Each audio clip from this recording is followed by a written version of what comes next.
Hello there, wellness entrepreneur. Welcome back. I cannot believe it. Next week, my daughter, no, not even next week, tomorrow, my daughter starts sixth grade.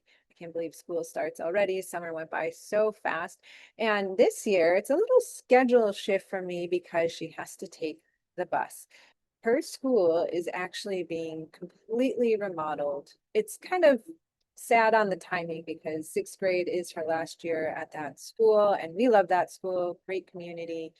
Fortunately, the community is staying. However, she has to go to a school a bit further away. The whole school is just, it's a whole thing. It's migrating to a different school temporarily for the year while her school gets rebuilt because it's by the ocean. So lots of mold. They're getting rid of mold amongst other things. So it's much needed. It just happens to fall on her last year.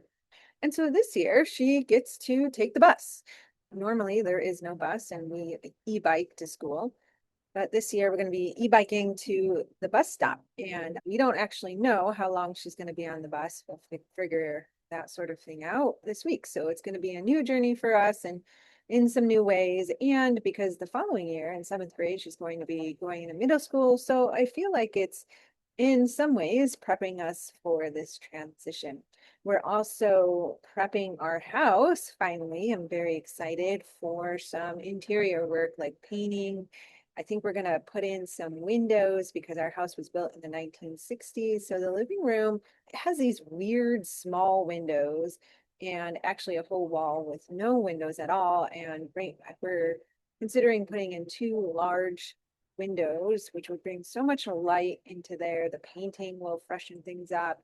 We're going to pull some carpets in the two bathrooms and put in some nice flooring. So I'm excited for all this. So we're prepping for that, for contractors to come in and do that work. So lots of things going on here. Also, this Wednesday, is also my colonoscopy, endoscopy, and pancreas ultrasound day. Lots of fun. I call it my fast and flush, the day of services. Just like you would go to a spa and have several services stacked up back to back, I'm doing that. It's a day of self-care, except I will not be awake for any of it. But I am starting the cleansing process now. So it's a little lower energy for me. I definitely feel a shift in my gut biome as I start to flush things out and not eat as much raw foods, especially nuts and seeds these next few days. Tomorrow's no eating at all. If you're curious about this whole process, I'm starting to talk about it more on Instagram and giving a little bit more behind the scenes. So you can follow me there. Well, Unbound. This is all I do, not all of these tests. Colonoscopy, I do every year. Endoscopy, I do every other year. Pancreas ultrasound is alternated every other year with an abdominal MR. Amongst many other tests I have to do because of Lynch syndrome, which, two things. I'm very privileged to be in a first world country to have access to these tests. My health insurance, I know health insurance gets a lot of negativity, but fortunately, we have an HMO. So I don't have to pay high deductibles. I just pay pretty accessible co-pays to get these tests and see my specialists. So I am really grateful for my healthcare in turn and Western medicine for the cancer prevention screening. My oncologist is great. My Lynch syndrome GI specialist is amazing. The specialist that performs these tests is really great.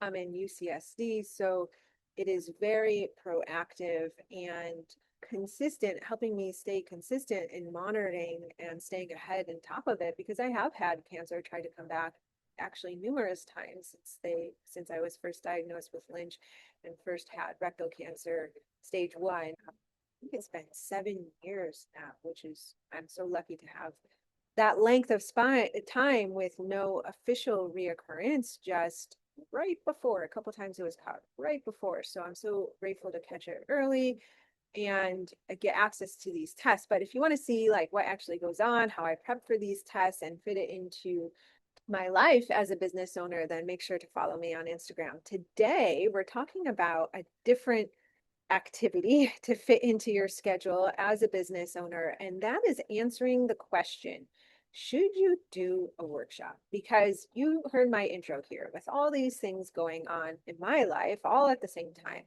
I'm betting that you have a similar thing going on, your kids starting back to school. Maybe you don't have children, but you're traveling or prepping for traveling because fall is a wonderful time to travel. Maybe your business is just busy. Maybe you're caring for your parents, right? Each of us as entrepreneurs always has multiple layers of things going on at the same time. And one thing you want to ask yourself, because it can be very lucrative and helping to bring in consistent and reliable warm leads, even hot leads into your business, is workshops slash webinars. So today we're going to go over the 3 questions if you should do one.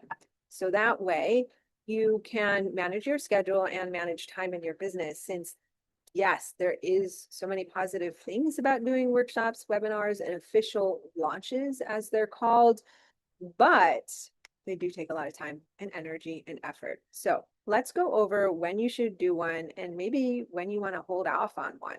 And personally, I've done so many of both online, in-person workshops, webinars, free, paid, 1 hour, 2 hours, even 3 hours. I've done my own webinars and workshops, and I've done collaborations with facilities in person, collaborations with practitioners online. So I've really run the gamut. I've done challenges, 3-day challenges, 5-day challenges. The one thing I have not done, the event I haven't done yet, is a summit. And I would categorize it into a different category than a workshop, since it's much more nuanced and there's a lot more details and work. And I hope to do that in the future, actually, but not yet. So I've really done a lot of these over the last 12 years, because maybe even longer, because I did them for a couple places I worked for as well. That's really where I first started doing them. And in the beginning, my workshops and webinars barely filled. Even when I transitioned and knew how to do them, I went from brick and mortar in person, doing them at yoga studios. So even though I was collaborating with yoga studios, maybe get 2 or 3 people to sign up, 5 people I was happy with. And then I started selling them out, booking out the rooms, 30 people or so, sometimes 30 people plus. And then I transitioned to online, and I pretty much started over again, where I was doing free webinars and would just have a handful of people to show that would register, maybe 1 or 2 show up live. And I had to build that out. And then the same thing happened again, transitioning to business coach. So I've gone through the failures, the disappointments of workshops and webinars. To last webinar I did actually was very successful. I beat my goal of registrants. I beat my goal of show up live and sales directly on the webinar and after the webinar. I really won the gamut. And my clients as well asked this question to me because it can be very successful. So one of my clients, Kavita, she helps women 40 to 60 optimize their bone health. She ran a virtual balance workshop with 140 people, and it got new followers to her Instagram, brought in about $1,500 and got interest in her. But she didn't convert this one to clients, and that's what we're working on in conversion. This one, there was no promotion allowed, or it wasn't a situation where she could promote, so we're working on seeding her programs. But $1,500 and new Instagram followers that potentially can become new clients in the future is huge. I have another client, she just did a workshop collaborating with a facility and had a smaller group of people come in person, 6 or 7 of them, and 2 of them were already working with another pelvic physical therapist. And so she was wondering if she was missing something because the conversion didn't happen. So in both of these scenarios, it's asking yourself, okay, if I'm going to put in this time and energy and show up and prepare for it and give really good value, is it worth it? Should I do it? Because I've had many clients like Betty, Sharon, who have done live paying workshops. And I've had other clients I've done free webinars, and it does lead to filling their online programs. So when do you do it? When do you collaborate? When do you hold off? let's get into that. Here's the first question to ask yourself. Do you have a room or do you need to borrow one? Inside the 100K online program, there's a lesson called hybrid lead generation strategy. And right next to it is also the in-person and online referrals, collaborations, and networking lesson. The reason why they sit next to each other is because if you're answering this question, it's figuring out where your leads are coming from. And are you actually growing your audience, or is it pretty small right now and kind of stalled out? Because here's the math that some practitioners don't do before. And that is if you have 1,700 followers and the growth has kind of stalled, and you announce a workshop and it's paying, let's say 2 hours, 50, depending on how engaged and warm this audience is, potentially you could fill the room with 30 people online with an audience of 1,700. Or if they're kind of quieter, maybe it's a past audience of work that you've done in the past, maybe you could get 6 people, 10 people. But there's definitely potential to bring in a group of people here. If you had an audience of 200 and an email list of 200 and we're charging a workshop for $50, I would be a little concerned about getting a group of people into it. And so if you were thinking of launching a paying workshop and had a smaller audience and didn't get people into it, know that it's just a numbers game. Right now, either your audience is too cold or too small. And that might be a reason to borrow a room. So for example, Kavita, when she had 140 attendees, she borrowed a room. She collaborated with a practitioner that had a much bigger audience than her. She was just new to Instagram and she has been doing her work for several years now, but her email list is on the smaller side as well. And so she collaborated with a practitioner who did the majority of the posting and marketing. Kavita did and made her own post and marketed as well. But essentially, she borrowed that practitioner's audience and filled the room. So you want to ask yourself, okay, if I'm going to do a workshop and webinar and put time into it, and I want to have people attend and register, obviously that's the goal, then is my audience big enough or warm enough that they would actually take me up on my offer? How do you know?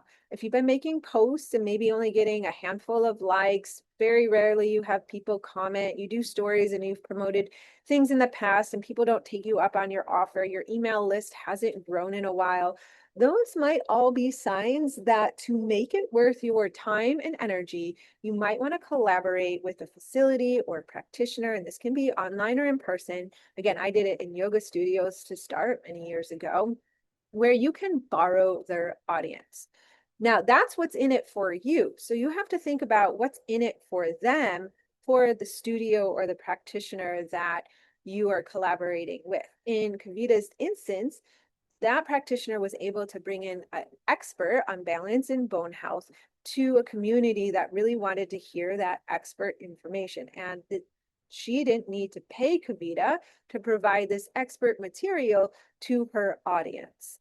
So that could be one benefit. When I taught in the yoga studios, I used to do a 50% commission split. So they would bring, if I filled the room, it was mutually beneficial for both of us to fill the room because we both get paid. And of course, because most of the studios I worked at, they wanted me to be a teacher at their studios for as long as possible. And they knew that, it's hard to have teachers live on just a teaching salary rate. So they knew that workshops were a way that I brought in private session clients, which helped to supplement my revenue. So they knew that, okay, if Allison's schedule stays busy in her one-to-ones, then she'll get paid better and she has a higher likelihood of staying on as a teacher longer. So that was another benefit for them. Another benefit for them was, I was doing workshops on back pain or neck pain, shoulders, knees, hips, etc. If the yoga studio's audience was healing injuries, preventing injuries, learning how to move their body in a safer way, then they were going to be coming to classes more frequently because they wouldn't be missing classes or canceling their memberships. et cetera, because they were out because of an injury. So it benefited their students as well to keep the students healthy and evolving in their bodies and their health. So lots of benefits for both the studio and I, for studios that looked at it this way, and most of them did. So if you're considering collaborating because you're like, okay, my audience is kind of stalled out, it's smaller, it's not really active, engaged, I don't know if I could fill a room myself right now, I might collaborate. Then you have to look at either the facility that you want to collaborate with. Maybe it's not a yoga studio, maybe it's a CrossFit gym or a community rec center. There's so many options. I've had clients do workshops at libraries. I have a client, Arlene, who is collaborating with some facilities in person and online where they're starting online connections on Instagram. So, and she is recording a bunch of videos for a business that positions her immediately as the expert and the authority. I have clients that have done workshops in spas, in acupuncture, chiropractor centers when they are physical therapists or yoga teachers. So it's really endless in all the ways that you can consider on who you can collaborate or the facility you can collaborate online or in person. But you want to ask when you make the pitch. Sometime I had a client, she would send out anywhere from 10 to, because in San Diego, there's a lot of facilities, 50 emails a day, just pitching herself to places that might want a workshop. And I remember she had Pilates studios take her up on the offer. She was a women's health physical therapist, a couple YMCAs in the area took her up on the offer. So you have to consider when you're pitching and making these pitches to the facilities or practitioners. Yes, we know lots of benefits of you doing this, but you want to position that pitch to cover the question that's going to be in their mind of what's in it for them. What's the benefit of you presenting for that? And then that can start a wonderful relationship. For me, I had a close to 10 studios that I would teach workshops at consistently throughout the year. And I would just cycle through them. And that really helped to fill my practice and grow my email list. So the next thing, if you're considering teaching a workshop or webinar, is knowing right now, is there an offer for the end of it? Because it's remembering, yes, if it's a paying workshop, you do have the benefit of making pretty decent revenue off of maybe an hour, 2 hours, or 3 hours of time of teaching the thing. How you actually make the majority of your money is on the back end, is on the next step, the offer. And this is traditionally what's done in a launch. So for example, a traditional launch is marketing. You're going to have a webinar, a free webinar. You market 2 to 4 weeks prior to the webinar, you get people to the webinar, and then you pitch your program at the end of the webinar, and the cart opens right there on the webinar, and then you're selling the program for a week or two after. That is a traditional launch, and you can modify it many different ways. For example, it can be an in-person workshop where you're marketing the workshop, you do the workshop, you deliver the value, and then you pitch a higher ticket online offer or in-person packages and programs following the workshop. And you could send a series of emails following that workshop afterwards. But you want to, I've had a few clients in consultations, clients in the beginning of working with me in consultations coming to me, and they want to create a business model on workshops only.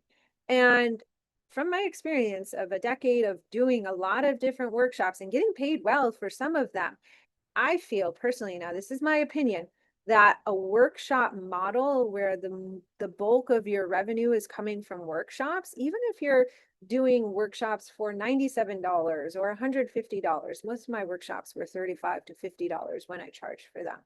It's still a hard model. It's a grind because you have to do a lot of them to make significant revenue.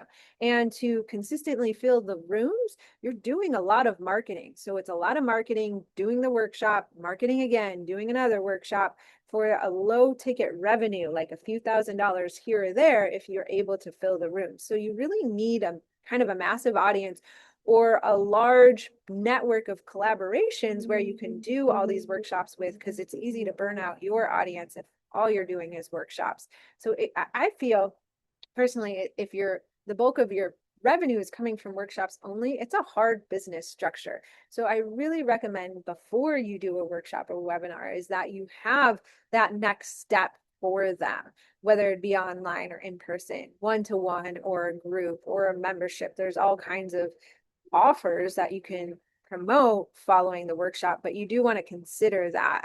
I highly, highly, highly recommend that before you do it, and will make your time so much more worthwhile. And so that leads to question number 3 is when you're considering, okay, maybe I will do a workshop to a program. And you want to ask yourself when you're setting all of these pieces up, all these assets that become, or all these facets that becomes assets for your business, are you building just a one-time event, or are you actually creating a repeatable system? That's what you want to create, the repeatable system. So you can test different workshop topics for sure. Or you can have one signature workshop if you wanted, but you want to make sure that the whole process is repeat, that you can have, your marketing system and process of where you're marketing, even your marketing message. You can, once you do it once, you can repeat the process. When you deliver a workshop, if you're doing low back, for example, can you just repeat it again, maybe a different facility or later in the year? Your follow-up emails, can you make those repeatable? So that way you're just rinsing and repeating the whole system and refining it over time. That's how you learn how to convert better and fill the room more each time, instead of starting over every single time from scratch. So for example, I had a handful of workshops I would teach throughout the community. For example, a core one, a low back one, a sciatic one, a neck and shoulder one, knees and hips would get thrown in there. So there was like 5 to 7 workshops that I know I could fill the room because I tested them all. And if I filled the room and I converted, it would go on the list of a workshop to repeat again. And then I would have that system for that topic. Now I do less workshops and webinars. I teach a webinar about a quarter. And sometimes I repeat the same topic, but I just update the teachings. I update the marketing or refine it. But the system, the bare bones of it, it's already there. So it's a lot more efficient for me and I get better each time.